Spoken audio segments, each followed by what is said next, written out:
You shouldn't have called the police. I'll get revenge on you. I never thought I'd be the kind of mother who'd dial 911 on her own son. But there I was, at 69 years old, sitting on my kitchen floor with blood dripping from my lip and my hand shaking so badly I could barely hold the phone. The autumn rain hammered against the windows of my little craftsman house in Asheville, and somewhere in the background I could hear Trevor's voice screaming obscenities from the front yard where he'd stumbled after I locked the door behind him. The operator's calm voice asked me questions I couldn't quite process. Yes, I needed help. No, I wasn't safe. Yes, he was still on the property. The words felt surreal coming out of my mouth, like I was narrating someone else's nightmare instead of living my own. Let me back up, because this moment didn't just happen. It was 40 years in the making. My name is Evelyn Hart, and I used to be someone else entirely. I was a music teacher at Riverside Elementary for 32 years, the kind of teacher kids remembered decades later. I taught them scales and rhythm, but also patience and the joy of creating something beautiful from nothing. I had a small upright piano in my classroom and a grand piano at home, a gorgeous Steinway my parents had saved for years to buy me when I graduated from conservatory. That piano represented every dream I'd ever had about music, about art, about a life filled with melody and meaning. I married Paul Hart when I was 24. He was a real estate attorney, charming and ambitious, and for a while we were happy. Trevor came along 2 years later, and I thought I had everything figured out. But Paul and I grew apart, like two plants reaching for different sources of light. By the time Trevor was 10, Paul had moved out, and by the time he was 12, the divorce was final. Paul remarried within a year, some paralegal from his firm named Jessica, and slowly faded from Trevor's life like morning fog burning off the mountains. I told myself I'd be enough for both of us. I'd be the mother and the father, the provider and the nurturer, the disciplinarian and the friend. I see now how that promise planted the seeds of everything that came after.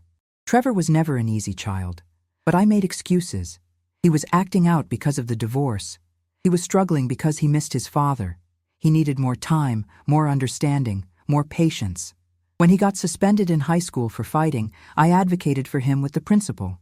When he dropped out of community college after one semester, I told him he could take time to find his path. When he couldn't hold down jobs, and there were so many jobs, a dizzying parade of restaurants and retail stores and warehouses, I told myself he just hadn't found the right fit yet. The years blurred together in a rhythm of rescues. Rent money here, car repairs there, legal fees when he got caught with marijuana, bail money when he didn't show up for court, more rent money, always more rent money.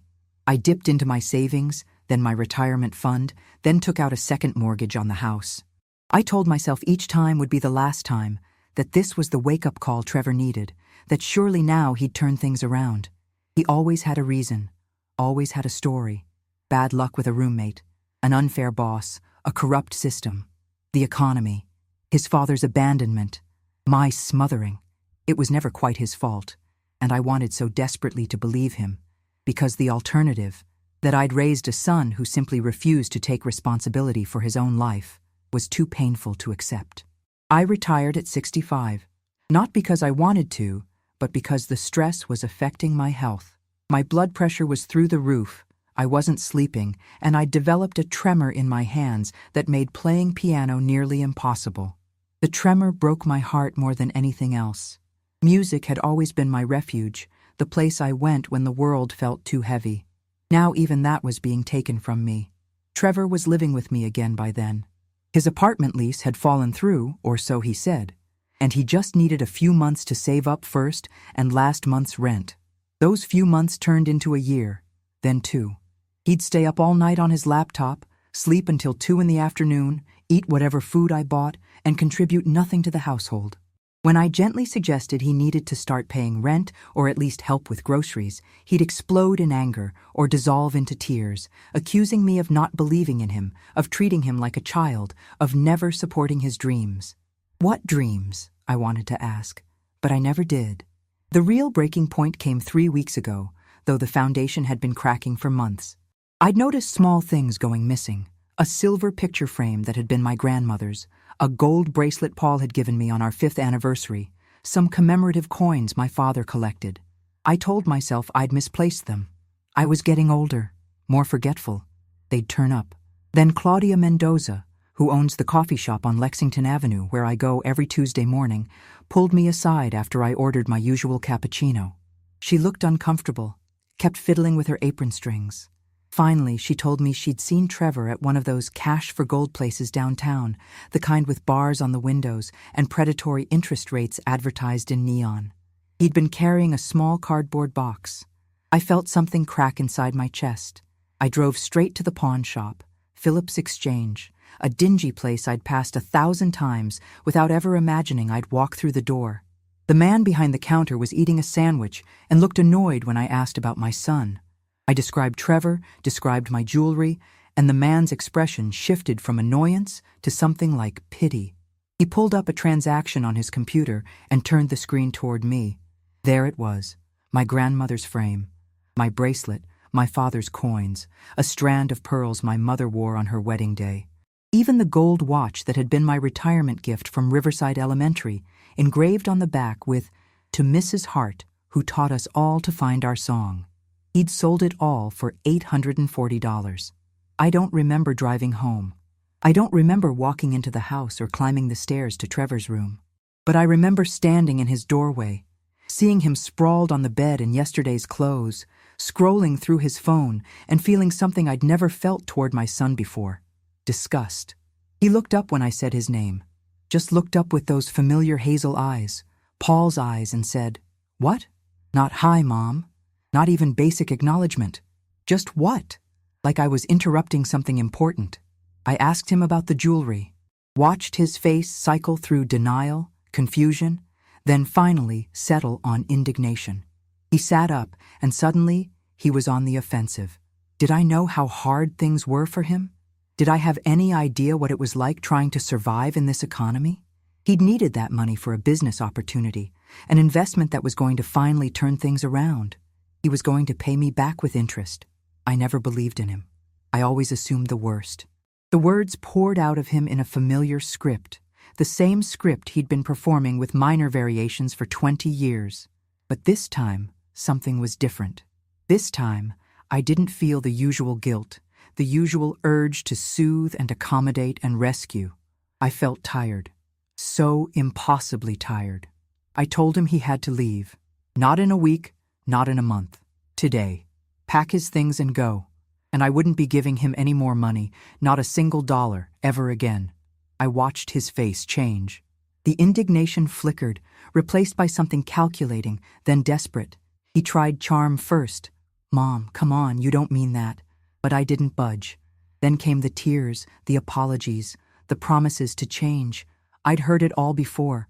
I walked out of the room and went downstairs. He followed me, of course. His voice got louder, more aggressive. He called me names I won't repeat, said I was a bitter old woman who'd never gotten over being abandoned by his father, said I'd wasted my life in a dead-end job teaching snotty kids to bang on pianos, said I was pathetic.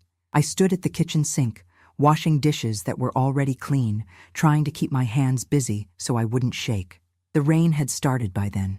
A cold October rain that turned the fallen leaves on the back deck into a slick carpet of red and gold. Trevor moved closer. I could smell stale beer on his breath, even though it was barely 2 in the afternoon. He demanded money. Just $500 to get started somewhere new. It was the least I owed him after ruining his childhood with the divorce, after being too weak to keep his father around, after suffocating him with my neediness and expectations. I said no. That's when he lunged at me. His hand shot out and grabbed my wrist, yanking it away from the sink. I gasped, more from shock than pain, and tried to pull away. He squeezed harder, his fingers digging into my skin, and pushed me backward against the counter. The edge bit into my spine. Up close, his face was contorted with rage, with something almost feral. This wasn't my son. Or maybe it was, and I'd just been refusing to see it all these years. I told him to let go. He didn't. I told him again, louder, and tried to twist away. That's when his other hand came up and shoved me, hard, and I fell backward, hip cracking against the cabinet handle before I went down onto the tile floor. My head bounced once, stars exploding behind my eyes, and I tasted blood where I'd bitten my lip. I looked up at him from the floor, this man I'd carried inside my body, nursed and raised and sacrificed everything for, and saw absolutely no remorse in his face, just fury that I'd dared to say no. He stood over me for what felt like an eternity but was probably only seconds. Then he turned and stormed toward the front door, grabbing his jacket and keys, shouting that I'd regret this, that I was dead to him, that he'd never forget what I'd done. The door slammed hard enough to rattle the windows. I heard his car start in the driveway, tires squealing as he peeled out onto the street. And then silence, broken only by the rain and my own ragged breathing. I should have felt relieved that he was gone. Instead, I felt hollow. I managed to get to my feet, legs trembling, and caught sight of myself in the hallway mirror. There was a smear of blood on my chin from my split lip, and the beginning of a bruise was already darkening on my cheekbone where my face had hit the floor. My wrist bore red marks in the exact shape of Trevor's fingers. This was the moment I should have called the police immediately, but I didn't. I went to the bathroom, cleaned myself up, changed into fresh clothes, and made myself a cup of tea with hands that wouldn't stop shaking. I sat at my kitchen table and stared at nothing while the tea grew cold. It was nearly dusk when I heard his car return. The engine cut off, and I heard his footsteps on the front porch. Heavy, unsteady. He'd been drinking more. The doorknob rattled, locked, and then came the pounding. Fists against wood over and over, and his voice slurring demands to be let in. This was his house too. I couldn't keep him out. Open the goddamn door.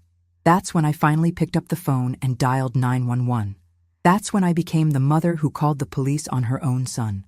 That's when everything changed. The police arrived in less than 10 minutes, though it felt like hours. 2 patrol cars pulled up to my house with their lights flashing, painting the wet street in alternating red and blue.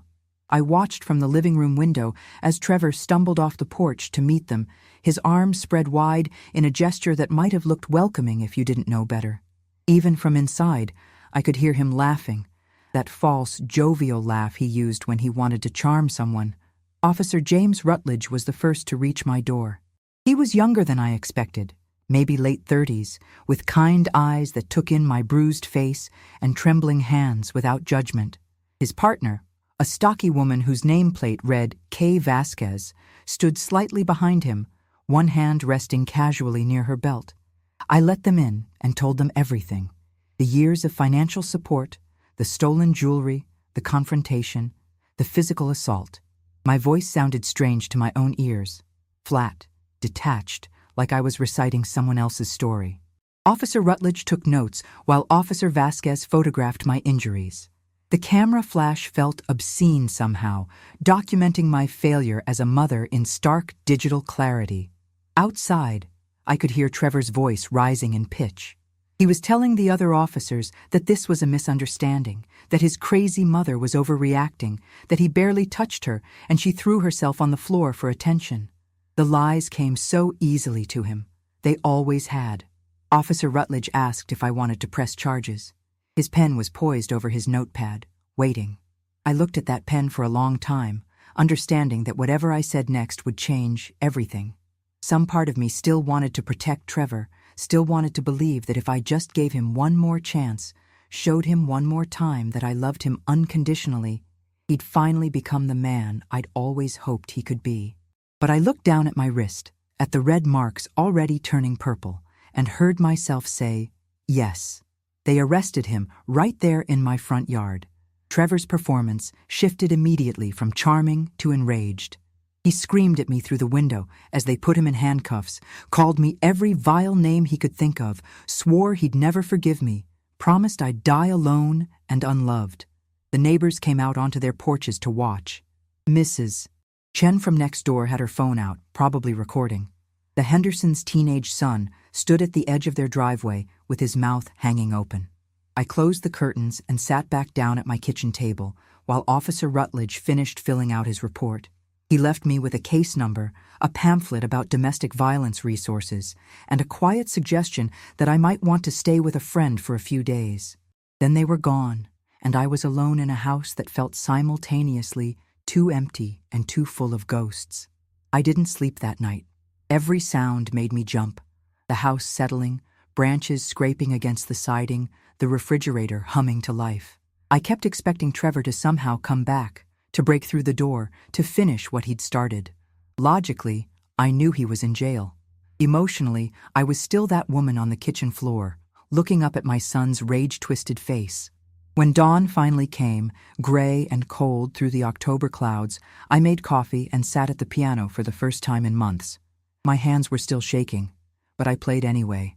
Bach's Prelude in C major, simple and clean and perfect. The tremor made my playing rough, imperfect, but I kept going. Music had always been my way of processing things too big for words. I was on my third time through the piece when someone knocked. I froze, heart hammering, before recognizing Claudia's voice calling my name. I let her in, and she took one look at my face before pulling me into a hug that smelled like cinnamon and coffee beans. She'd closed the cafe for an hour, she said, and brought me breakfast, still warm empanadas and the good Colombian roast she usually saved for special occasions. We sat at my kitchen table and I told her everything. Claudia listened without interrupting, her dark eyes fierce with an anger I knew wasn't directed at me. When I finished, she said something I'll never forget. "Mija, you didn't abandon him. You stopped letting him destroy you. There's a difference." But the rest of Asheville didn't see it that way. The arrest made the local news. "Local man arrested after altercation with elderly mother," read the headline in the Asheville Citizen-Times. They included Trevor's mugshot. He looked haggard and furious, and a brief description of the charges: assault and battery, trespassing, public intoxication. They didn't include my name, but in a city this size, everyone knew who elderly mother meant. I was 69, not ancient, but apparently old enough to warrant that particular descriptor. The phone call started the next day. Some were supportive, former colleagues from Riverside Elementary, a few neighbors, my book club. But others were different. A woman from my church, Barbara Whitmore, called to say she was praying for me, but wondered if I'd really explored every option before calling the police on my own flesh and blood. An old friend of Paul's left a voicemail suggesting that maybe if I'd been a better wife, Paul wouldn't have left, and Trevor wouldn't have turned out this way. Someone I didn't even know sent me a Facebook message saying I was a disgrace to motherhood. The worst call came from Diane Hart, Paul's sister. We'd maintained a cordial relationship over the years, though she'd always made it clear she thought I coddled Trevor. Now, apparently, I'd swung too far in the other direction. She told me I was selfish, that family was supposed to stick together no matter what, that Trevor was crying in jail and I was the only one who could drop the charges. When I said I wouldn't, she called me heartless and hung up. I stopped answering the phone after that. Let them all go to voicemail. Let them judge me from the comfort of their perfect families and their children who'd never raised a hand to them. The court date for Trevor's bail hearing was set for a week later. The prosecutor, a tired-looking woman named Jessica Kwan, met with me beforehand to go over what would happen. Trevor's public defender would argue for low bail or release on his own recognizance. She would argue that he was a flight risk and a danger to me. The judge would decide. I sat in that courtroom, in the back row where I thought I might be invisible, and watched them bring Trevor in wearing an orange jumpsuit. He'd lost weight in just a week, and there were dark circles under his eyes. When his attorney stood to speak, painting Trevor as a troubled man who'd simply lost his temper during a stressful argument with his mother, who had nowhere to go and no money for bail, I felt that familiar pull of guilt. My baby boy, alone and scared. My son, who I'd rocked to sleep every night for years, who I'd nursed through every childhood illness, who I'd cheered for at every soccer game, even though he mostly sat on the bench. Then Trevor turned around and looked directly at me. There was no remorse in his eyes, no apology, just cold, calculated fury. And I knew with absolute certainty that if the judge released him, he'd come straight back to my house to finish what he'd started. Judge Patricia Moreland was a black woman in her 60s with silver hair and an expression that suggested she'd seen everything twice. She listened to both attorneys, reviewed the police report, looked at the photographs of my injuries, and set bail at $50,000. Trevor didn't have $50, let alone $50,000. He'd remain in custody until trial. When they led him away, he didn't look at me again. I walked out of that courthouse into the November cold, drew in a breath of mountain air, and felt something I hadn't felt in 40 years, a tiny, fragile seed of relief. But relief came with a price. The judgment of my community intensified. At the grocery store, former parents of students I'd taught would see me coming and suddenly remember they needed something in a different aisle. At church, people who'd known me for decades found reasons to sit on the opposite side. Someone left a handwritten note on my windshield that said, "What kind of mother sends her own son to jail?" The kind who wanted to survive, I thought. But I didn't say it out loud. I started seeing a therapist. Her name was Faye Buchanan, and her office was in a converted Victorian house downtown, painted cheerful yellow with purple trim. Faye was a black woman in her mid-50s, with natural hair she wore in beautiful locks and a direct way of speaking that left no room for my usual excuses and deflections. In our second session, she asked me why I thought I was responsible for Trevor's choices. I started to explain about the divorce, about Paul leaving, about how I should have been enough for both of us. She held up a hand to stop me. "You're telling me that a 40-year-old man assaulted his elderly mother because his parents got divorced when he was 12? Put like that, it sounded absurd. But I'd been living in that absurdity for so long, I'd forgotten there was any other way to see it. Faye introduced me to the concept of codependency, gave me books to read about enabling versus helping, about the difference between love and sacrifice. She asked me what I'd given up for Trevor over the years. I made a list: my retirement savings, my financial security, my peace of mind, my health, my ability to play piano without trembling, my self-respect, countless opportunities to travel or pursue my own interests, relationships with friends who got tired of watching me make excuses for him. "And what did he give up for you?" Faye asked. "Nothing." The answer was nothing. The weeks crawled by. Thanksgiving came and went. I'd always hosted Thanksgiving, made a huge meal even though it was usually just Trevor and me. This year, Claudia insisted I come to her house instead.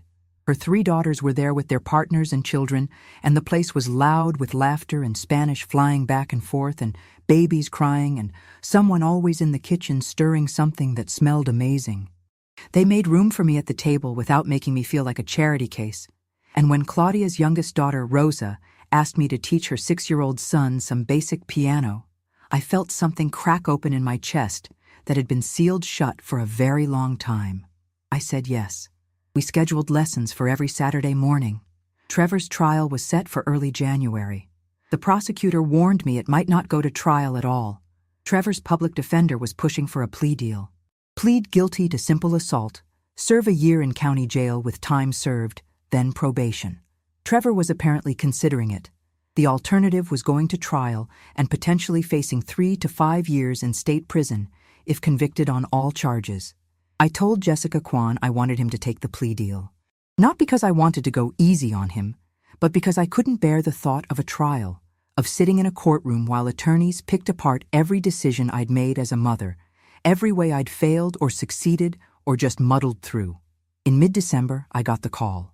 Trevor had accepted the plea deal. He'd plead guilty, serve his time, and with good behavior might be out in 10 months. There would be a sentencing hearing where I could give a victim impact statement if I wanted. I told him I'd think about it. Christmas was quiet. Claudia invited me to her house again, but I declined, needing some time alone. I put up a small tree, the first real tree I'd had in years, since Trevor always complained about the needles and the hassle. I hung ornaments I'd collected over decades, each one a memory of a life that felt like it belonged to someone else. The ballerina ornament from my first recital. The tiny piano from my college graduation. The baby's first Christmas ornament from Trevor's first December, when he was just 6 months old, and I'd been so sure I knew what I was doing. I played Christmas carols on the piano. My hands were steadier now, the tremor fading with therapy and the absence of constant stress. I played Silent Night and Oh Holy Night and cried through both of them, mourning everything I'd lost and everything I'd never really had. On Christmas morning, I woke up alone in my quiet house, made myself a good breakfast, and opened presents I'd bought for myself: new music books, a soft cashmere sweater, a travel guide to Vienna. Maybe next fall, I thought. Maybe I could finally take that trip to Europe I'd been dreaming about since I was 22 years old. The sentencing hearing was scheduled for January 7th. I had 3 weeks to decide if I wanted to stand up in that courtroom and tell my son, the judge, and everyone else exactly what this had cost me.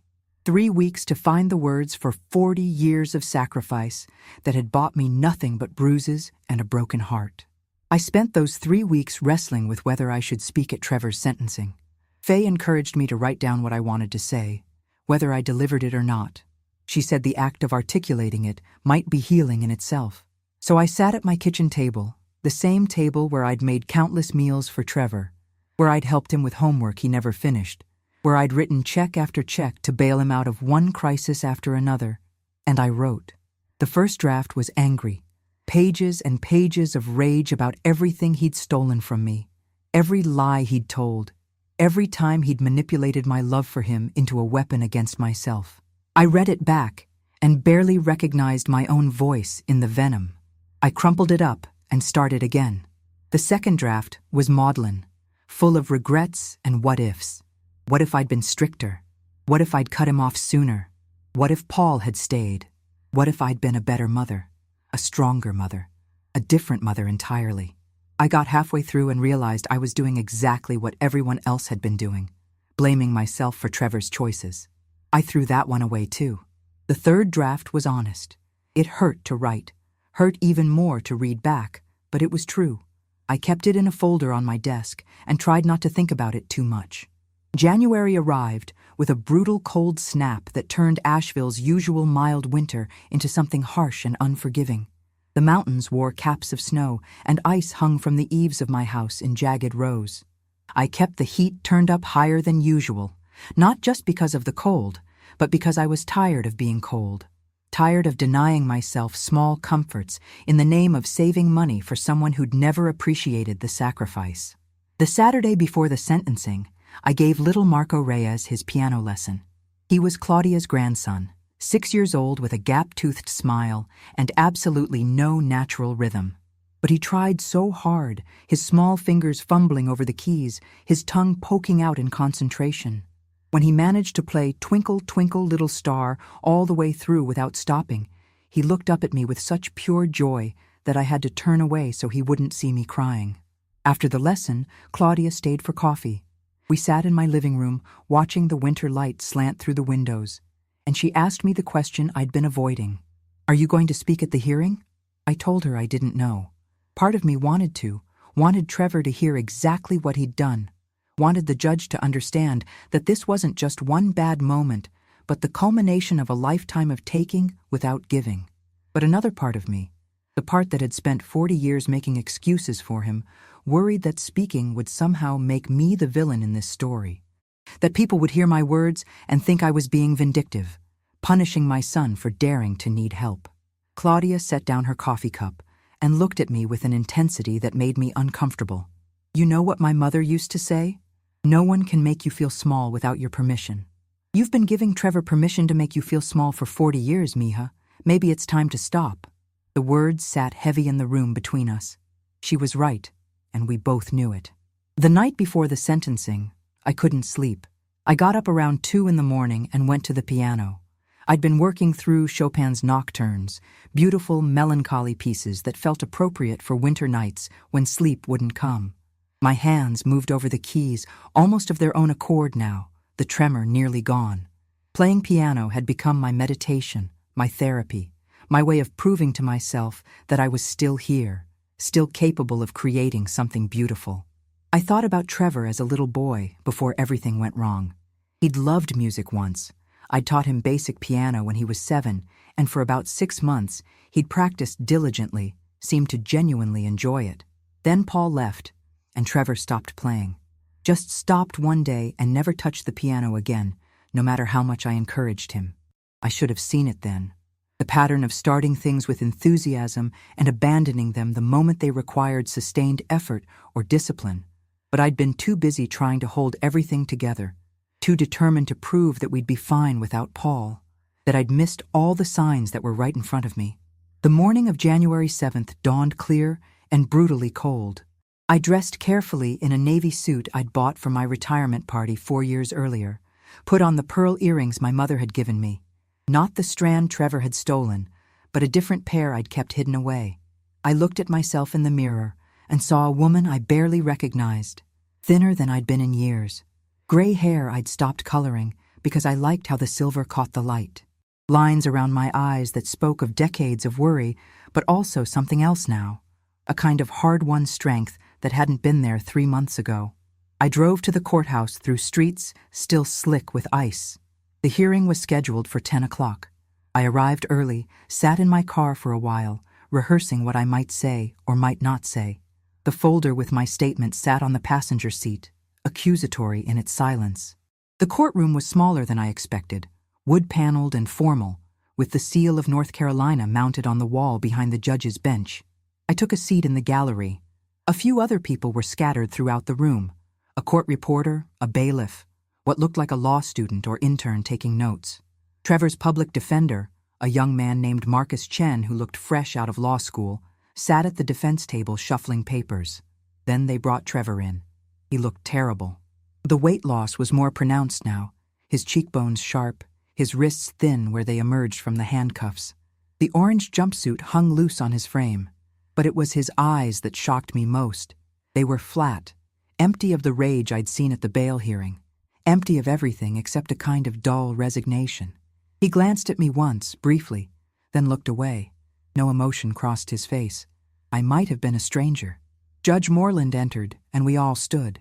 She took her seat, reviewed some papers, then looked up at Trevor with an expression I couldn't quite read. The proceeding moved quickly. Marcus Chen made a statement on Trevor's behalf, talking about his difficult childhood, his struggles with addiction. News to me, or maybe I'd just been willfully blind to that too. His remorse for his actions. He asked the judge for leniency, pointing out that Trevor had accepted the plea deal and taken responsibility. Prosecutor Kwan gave her own statement, outlining the facts of the case, the injuries I'd sustained, the pattern of financial abuse and manipulation that had preceded the physical assault. She recommended the full sentence, 12 months in county jail. Then Judge Moreland looked at me. Does the victim wish to make a statement? Everything in the courtroom seemed to stop. I felt the weight of that question, the weight of 40 years pressing down on my chest. My folder sat in my lap. I could stand up, walk to the podium, read what I'd written, or I could stay silent, let the professionals handle it, disappear back into the comfortable role of quiet, suffering mother. I thought about Claudia's words, about permission, about spending decades making myself small so Trevor could feel big. I stood up. My legs felt shaky, but I walked to the podium anyway. I opened the folder, looked down at the words I'd written and rewritten, and then I looked up at Trevor instead. He was watching me now, really watching me, and I saw something flicker across his face. Fear, maybe, or shame. I'd spent so many years trying to interpret his expressions, trying to figure out what he needed, what would make him happy, what would finally fix him. I was done with that. I began to speak. I told the court about the 40 years, not in excruciating detail, but in broad strokes that painted a clear picture. The constant financial support that left me with nothing for retirement. The lies, the manipulation, the stolen jewelry that represented not just monetary value, but connections to people I'd loved and lost. I told them about my grandmother, who'd escaped poverty in Italy to build a life here, whose silver frame had been pawned for drinking money. About my father, who'd worked 2 jobs his whole life and collected those coins with such care, only to have his grandson sell them without a second thought. I told them about the assault, about lying on my kitchen floor, tasting blood, looking up at my son's face and seeing no remorse, only rage that I'd finally said no. My voice was steady. I didn't cry. Crying, I'd learned from Faye, was often another way of making myself small, of performing the grief people expected from mothers in my position. I was done performing. I told them about the judgment I'd faced from my community, about people who thought I should have just forgiven him, let him keep living in my house, keep taking from me until there was nothing left to take, about the people who'd said family was supposed to stick together no matter what, even when sticking together meant being destroyed. Then I looked directly at Trevor. I loved you more than anything in this world, I said. I gave you everything I had, and it wasn't enough because nothing was ever going to be enough. You weren't looking for help. You were looking for someone to blame for your own choices, and I volunteered for that role for 40 years. But I'm not volunteering anymore." I saw his jaw tighten, saw his hands clench on the defense table. But he didn't interrupt, didn't explode into rage. Maybe the orange jumpsuit and handcuffs had finally taught him that actions had consequences. Or maybe he just didn't care enough to perform anymore either. I turned back to Judge Moreland. "I'm not here for revenge," I said. "I'm here because I need to know that there's a consequence for what he did. That you can't spend 40 years taking and taking and taking and then assault someone when they finally have nothing left to give.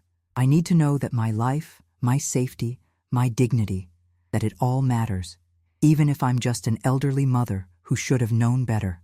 I folded my statement back into the folder, walked back to my seat, sat down with my hands folded in my lap, finally empty of words. The courtroom was silent for a long moment. Then, Judge Moreland spoke. She sentenced Trevor to 12 months in the county jail, with credit for time served. With good behavior, he'd be out in 8 to 10 months. She also ordered him to stay at least 500 feet away from me for 3 years after his release, and to enter a court-mandated program for substance abuse and anger management. She looked at Trevor while she delivered the sentence, and her voice was firm. "Mr. Hart, your attorney has argued that you had a difficult childhood and that this should be taken into account. But I've seen a lot of people with difficult childhoods in this courtroom. Most of them don't assault their mothers. Most of them take responsibility for their lives instead of blaming everyone around them for their own failures. You're 40 years old. It's time you started acting like it." She banged her gavel, and it was over. They led Trevor away. He didn't look at me as he left. I gathered my things slowly, aware of people watching me, judging, wondering what kind of mother I was. I'd probably never stop wondering that myself, but I was learning to live with the uncertainty. Outside the courthouse, the January sun was bright on the snow, almost blinding. I stood on the steps for a moment, breathing in cold air that hurt my lungs in a clean, sharp way. Claudia was waiting by my car. I'd given her my spare key, and she'd come to make sure I didn't have to face this alone. She hugged me without saying anything. Sometimes there were no words adequate for the moment, and Claudia understood that. I drove home through streets that were familiar, but somehow looked different. Or maybe I was different, and that changed how I saw everything else.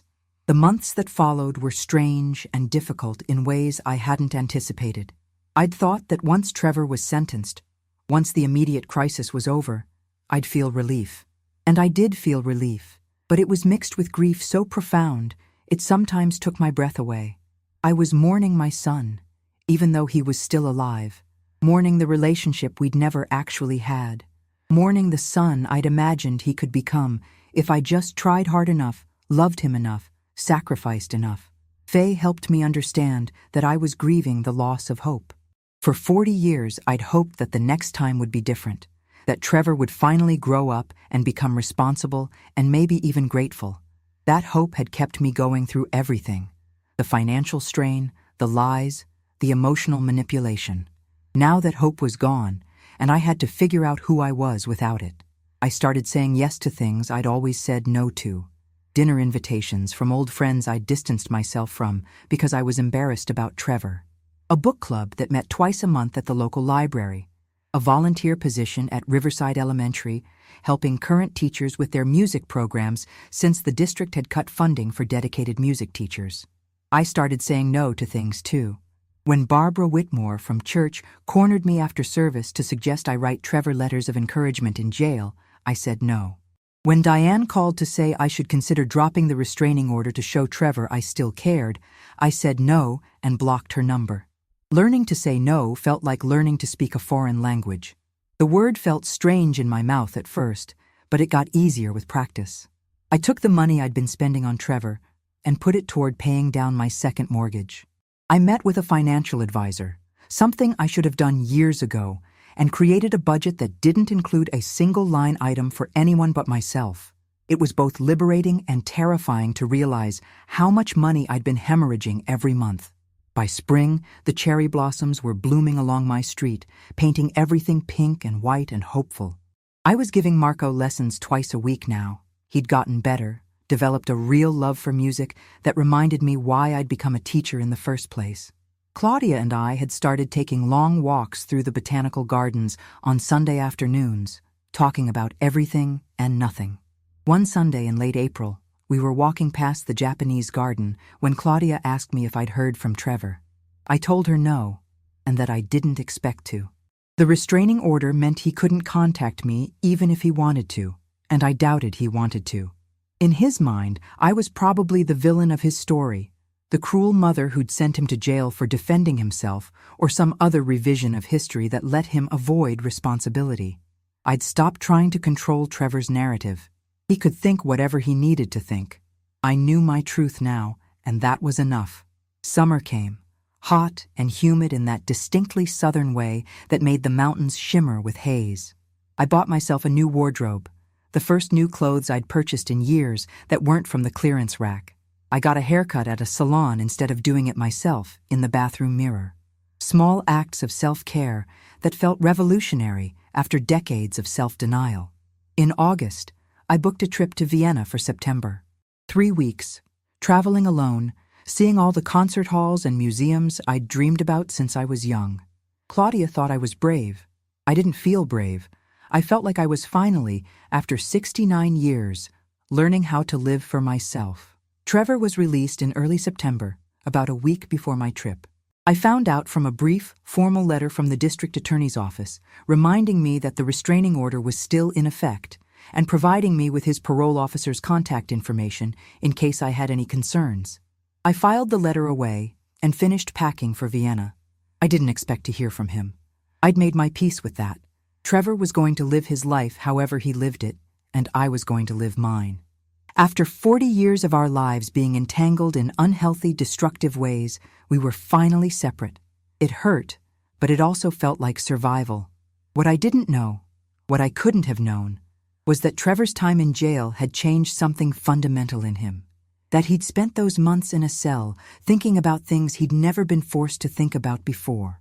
That he'd gone through the court-mandated programs not just to check boxes, but because for the first time in his life, he was ready to actually listen. I didn't know that 5 years later, almost to the day, I'd answer my doorbell and find my son standing on my porch with tears streaming down his face, asking if I could ever forgive him. But that moment was still years away. Right now, in September, with Vienna waiting and my suitcase packed and a life stretching out ahead of me that was finally, entirely my own, I was just learning how to be Evelyn again. Not Trevor's mother. Not Paul's ex-wife. Not the woman who'd sacrificed everything and ended up with nothing. Just Evelyn. And that was enough. Before I continue with how this all ends, I need to know, are you on my side, or do you think I was too harsh? Should a mother ever give up on her child, no matter what? Drop a comment and let me know where you stand, because what happened next changed everything I thought I knew about forgiveness.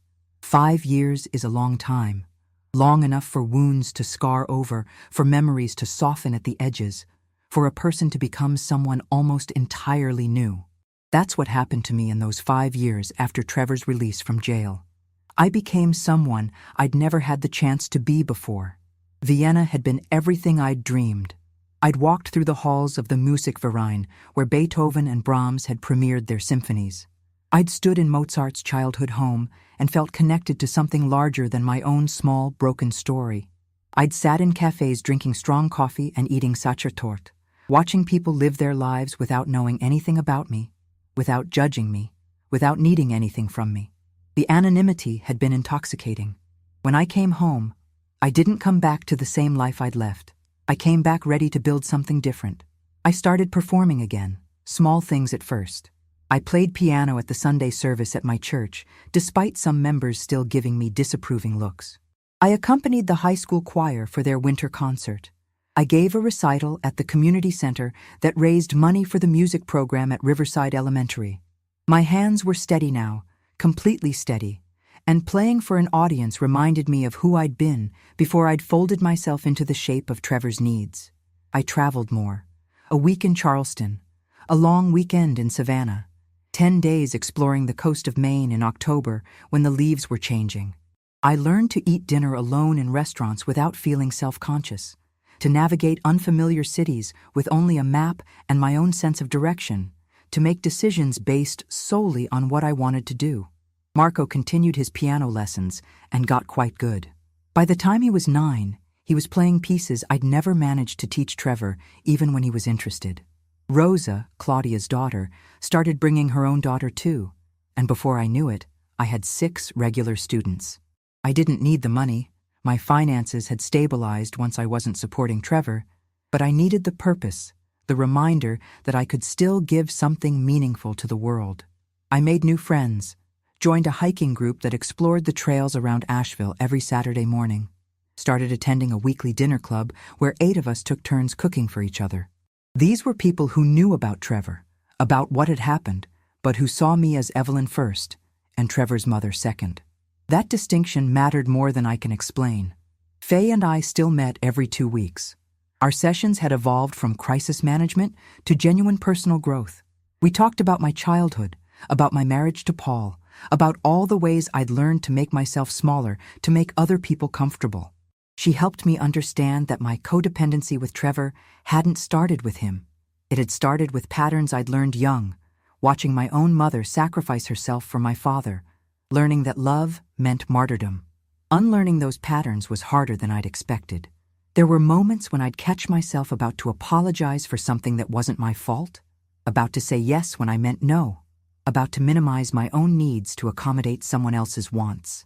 Each time I'd stop, breathe, remember that I didn't have to live that way anymore. The judgment from my community gradually faded, though it never disappeared entirely. Some people would always think I'd been too harsh, that real mothers never gave up. But I noticed something interesting. The people who judged me most harshly were often the ones who'd never been tested the way I had. Their children were successful, or at least functional, and they couldn't imagine what it was like to love someone who'd spent 4 decades systematically destroying you. The people who'd been through their own versions of my story understood. I found a support group for parents estranged from their adult children. There were more of us than I'd realized, and hearing their stories helped me feel less alone. There was the father whose son had stolen his identity and ruined his credit. The mother whose daughter had introduced her to her grandchildren only to use them as leverage for money. The parents whose adult children battled addictions, mental illness, or simply refused to take responsibility for their own lives. We all carried the same guilt, the same wondering if we'd done enough, been enough, loved enough. And we were all learning, slowly and painfully, that sometimes loving someone meant letting them face the consequences of their choices, even when those consequences were harsh. I thought about Trevor sometimes, of course, wondered where he was, how he was doing, whether he'd gotten his life together, or was still blaming everyone else for his problems. The restraining order was still in effect for the first 3 years, and after it expired, he never tried to contact me. I told myself I was relieved. Mostly, I believed it. Year 4 came and went. I turned 73. My health was better than it had been in decades. My blood pressure was normal. I was sleeping through the night.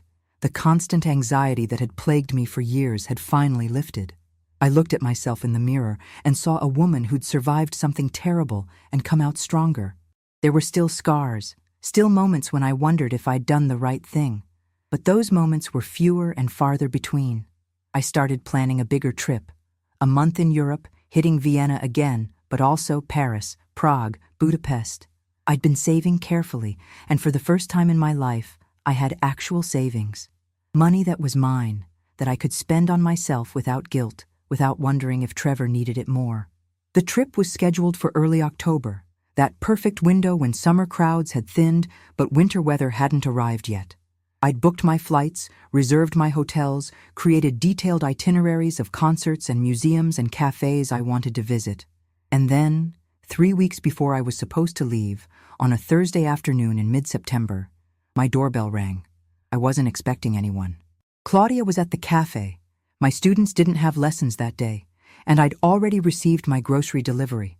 I thought maybe it was a package, or someone selling solar panels, or a lost delivery driver needing directions. I opened the door and found Trevor standing on my porch. I didn't recognize him at first. He'd gained back the weight he'd lost in jail, and then some. Not in an unhealthy way, but in a way that suggested regular meals and maybe even regular exercise. His hair was cut short and neat. He wore clean jeans and a button-down shirt that looked like he'd ironed it. His eyes were clear in a way I couldn't remember seeing before, but it was the expression on his face that really stopped me. He was crying. Not angry crying, not manipulative crying, but the kind of genuine, unguarded sobbing that comes from somewhere deep and true. We stood there for a long moment, me frozen in the doorway, him crying on my porch in the September sunlight. I had a million thoughts cascading through my mind, most of them some variation of fear. Was this another manipulation? Had he come to hurt me again? To ask for money? To blame me for something new? Then he spoke, and his voice was so broken it barely sounded like him. "Mom, I'm so sorry. I'm so sorry." I didn't invite him in. Couldn't, not yet. Maybe not ever. But I stepped out onto the porch and closed the door behind me, keeping that barrier between him and my home, my sanctuary, my safety. He told me everything. How the time in jail had stripped away all his defenses, all his excuses. How he'd been forced to sit with himself, with his choices, with the truth of what he'd done. How he'd gone through the substance abuse program and realized he'd been an alcoholic since his 20s, using drinking to avoid dealing with anything difficult. How the anger management classes had helped him understand that his rage wasn't about me or Paul or anyone else. It was about his own sense of inadequacy that he'd refused to address. He told me about the first year after his release, when he'd lived in a halfway house and worked at a warehouse loading trucks. How he'd wanted to contact me 1,000 times but knew he had no right to. That he needed to prove to himself first that he could actually change. How he'd gotten a job as an assistant manager at a sporting goods store, kept it for 3 years, got promoted to manager. How he'd been going to AA meetings 3 times a week for 5 years straight. How he'd found a therapist who'd helped him unpack all the ways he'd been emotionally manipulating people his entire adult life. He told me he wasn't asking for anything, not money, not forgiveness, not a relationship. He just needed me to know that he understood now what he'd done, that he saw clearly for the first time how he'd used me, hurt me, nearly destroyed me, that he took full responsibility, that none of it had been my fault. I listened to all of this standing on my porch with my arms wrapped around myself like I was cold, even though it was warm enough. I watched his face as he talked, looking for signs of the old Trevor, the manipulative Trevor, the Trevor who'd learned to cry on command when he wanted something. I didn't see that Trevor. I saw a man who'd done the hardest work there is, looking honestly at yourself and accepting what you see. When he finished, he stood there waiting, not demanding anything, just waiting. And I realized he was giving me the power, letting me decide what happened next. That was new. I asked him what he wanted from this conversation. He said he didn't know, that he'd been terrified to come at all, that he'd driven past my house 4 times before finally getting up the courage to knock. He said he understood if I never wanted to see him again, that he'd earned that he'd respect whatever boundary I set. The old Evelyn would have melted at those words, would have seen them as evidence that her son was finally the person she'd always known he could be, would have invited him in for coffee, and started rebuilding the relationship immediately. But I wasn't the old Evelyn anymore. I told him I was glad he was doing better. I told him I appreciated him taking responsibility, that it took courage to do what he'd just done. And I told him I needed time to think about what, if anything, came next. He nodded, wiped his eyes, and thanked me for listening. Then he turned to leave, and I watched him walk to a modest sedan parked on the street. His car, he'd told me, paid for with his own money from his own job. He got in and drove away, and I stood on my porch for a long time after he was gone, trying to sort through the earthquake of emotions his visit had triggered. I called Faye immediately, asked if she could fit me in for an emergency session. She cleared her schedule, and I drove to her office still feeling shaky and uncertain. We talked for 2 hours. Faye asked good questions. Did I believe Trevor had changed? Did I want a relationship with him? What would that relationship look like? What were my fears? What were my hopes? What did I need to feel safe? I didn't have answers to most of those questions, but we worked through them together, and by the end, I had some clarity. I believed Trevor had changed, or at least was genuinely trying to change. People can change. Not easily, not quickly, but it's possible. The question wasn't whether he'd changed. The question was whether I wanted to let him back into my life, and if so, on what terms. I thought about it for 2 weeks. During that time, Trevor sent me one email. Not pushy, not demanding, just checking in to say he was thinking about me and hoped I was well. The restraint in that email told me something. The old Trevor would have sent 50 emails, would have shown up at my door again, would have pressed for an answer, because he couldn't tolerate uncertainty. Finally, I wrote back. I told him I was willing to meet for coffee, in a public place, for 1 hour. No promises beyond that. We met at Claudia's cafe. She knew what was happening. I'd told her everything, and she made sure she was working that day, staying close in case I needed her. Trevor arrived exactly on time, not early in a way that felt aggressive, not late in a way that felt dismissive. We sat across from each other in the back corner, and I laid out my terms. If we were going to rebuild any kind of relationship, it would be slow. We'd meet in public places, and I'd decide when and how often. He would never ask me for money, not a penny, not ever. He would respect my boundaries completely. And most importantly, he would understand that I'd built a life I loved without him in it, and I wasn't going to risk that life for the possibility of a relationship with him. He agreed to all of it without hesitation. Over the next year, we met once a month for coffee, just talking, building something careful and small and fragile. He told me about his job, about his AA meetings, about the tiny apartment he was renting.